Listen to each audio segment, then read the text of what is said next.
This is our project, Inequality in the Fashion Market, for our sociology project. We are going to specifically be looking at companies and how they hire people, who they hire, and see if we can find some inequality.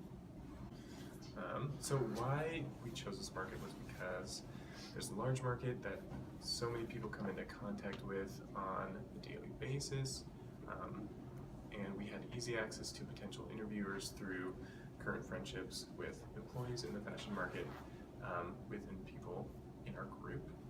And what we're expecting to see in this market is employees hiring people that are similar to their current employee base.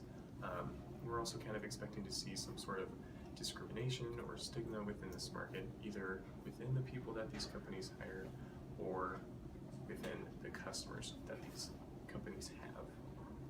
Now, to introduce our two interviewees that we did. One is an employee that used to work at American Apparel. Her name is Amalia, and the other, whose name is Bree, she currently works at Nordstrom's downtown. Both of these interviews were done in private with a one-on-one setting with the interviewer and the interviewee, and we did not supply questions to the interviewees before we interviewed them. And what kind of people are usually hired? I'd say they definitely look for a certain aesthetic. Like, they try to include a wide range of people, but it's always people that kind of fit into like the retro look and that like to wear certain clothes. They like people that look natural, that don't wear a lot of makeup. And even if they don't explicitly say any of that, I definitely noticed that in the workers. They all kind of have a similar way of dressing, and yeah. A lot in common with your managers or co-workers? I think, yeah, I definitely got along with them. Most of them were young and kind of like in a similar life stage, even though I was one of the only ones in school, so that was one big difference, just like in our daily lives. I had class and most of them didn't, but besides that, we had a lot in common. They were easy to talk to, and yeah. Sorry, I was actually here when this happened, but there was just a guy that came into the store with a huge bag, an empty bag, and when he left the store, the bag was full, and it was clear that he had stolen a lot of clothes. But the problem is we're not allowed to personally search people's belongings, so this caused a lot of problems because the alarm would go off and we would ask them if they had anything, but that was all we could do. So that happened with this guy. The alarm went off, and since we couldn't search his bag, he just left, and we went upstairs and realized that he had taken just like a whole stack of jeans. So like, yeah, like almost $2,000 worth of clothes. Yeah, so that was just like one of the examples. And especially since American Apparel, the one I worked at, was on the Ave, we had a lot of people that were just kind of out of it that would come in just to mess around. And yeah, so we had to be really aware of that and vigilant. Was there like a certain stigma kind of like with the people coming in like that you saw? Yeah, there definitely was. Like, if a certain class of person would come in, or like a big group of young people, then we would be told by our manager to keep an eye on them. Or like I remember one time just a group of teenage boys came in and they all went downstairs, and when something like that happened, our manager would always tell someone to go down there even if we weren't doing anything, just to kind of keep an eye on them and to make sure nothing was going on. So there definitely was like a stigmatizing of certain types of people in the store.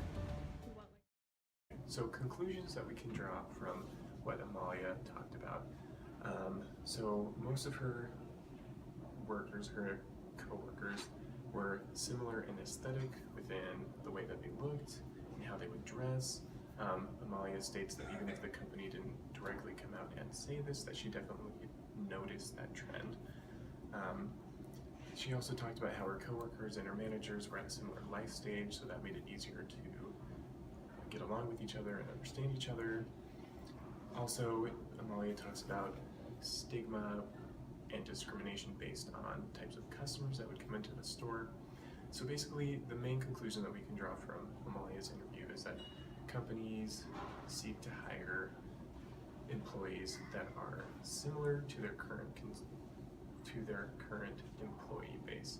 And what this can do is create inequality, because if certain groups of people aren't represented in that current employee base, then they will not be hired, or they will be less likely to be hired. And what kind of people are usually hired? super outgoing people, people with like passion, drive, people who love fashion, positive people. So with your managers and coworkers, do you have a lot of common with them? Yeah, most of my team, a lot of them went to UW, a lot of them majored in communications like I am, did the sales program. We're all really outgoing people. So yeah. Okay, so what we can gather from Bree's interview is that personality was emphasized a lot in the hiring process. She talks about how they looked for things that employees could bring to the table. She also talks about how their coworkers had a lot in common. They had the same major, they went to the same school, they were all outgoing, and so the main conclusion that we can draw from Bree is that companies seek to hire new employees that resemble personalities specifically of their current employee base, going back to the conclusion that we could draw from Amalia's interview as well. So there is similarity between these two interviews. Okay, now to back up our argument and what we see in our interviews, we can use a couple of the readings that we have discussed in this class, one of them being Lauren Rivera's work on cultural fit. So from Lauren Rivera's work, we can see that companies seek to hire employees that are similar to them, this cultural fit that Rivera talks about. So basically, if groups of people are not similar to the people doing the hiring, then they will be less likely or excluded from the hiring process altogether. This creates inequality.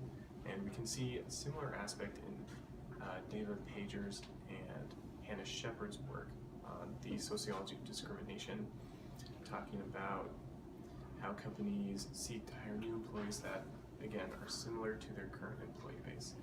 And going back to the same argument that we've been talking about for this entire video, if groups of people are not represented in that current employee base, then they will be less likely or excluded from hiring altogether, which creates inequality.